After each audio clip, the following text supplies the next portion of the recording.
राजवीर गावरान पोल्ट्री फार्ममध्ये तुमचं सहर्ष स्वागत. आज आपण 12वा दिवस आहे आपल्या पिल्यांचा. गंभोरा लस आपण देणार आहे. तर ती लस कशी तयार करायची? पहिल्यांदा हे गंभोरा लसीचं सॉल्व्हंट आहे. हे सॉल्व्हंट आपण सिरिंजनं काढून घ्यायचं. त्यातनं काढून त्या लसीमध्ये मिक्स करायचं. यात मिक्स करायचं. हे टोटल शेक करायचं आणि यातलं पुन्हा यामध्ये आपण सॉल्व्हंटमध्ये मिक्स करून घ्यायचं. आणि हे मिक्स झाल्यानंतर त्या अशा बुदल्या राहतात. त्या बुदल्यामध्ये आपण हे सॉल्व्हंट भरून घ्यायचं. भरून घेतल्यानंतर आपण आता भरून घेऊया.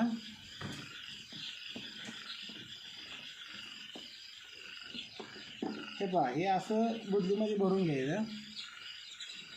12वा दिवस हा फार महत्त्वाचा असतो. लस ही गंभोरा गेलीच पाहिजे 12व्या दिवशी. ती पण संध्याकाळच्या टायमाला दिली पाहिजे. जर तुम्ही टेम्परेचरला लस दिली तर त्याचा काही उपयोग नाही.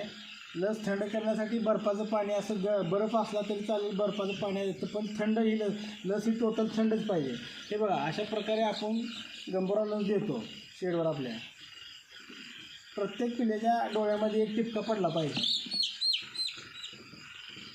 या अशा पद्धतीनं आपण लसीकरणाचं काम करतो आपल्या शेडवर. आपण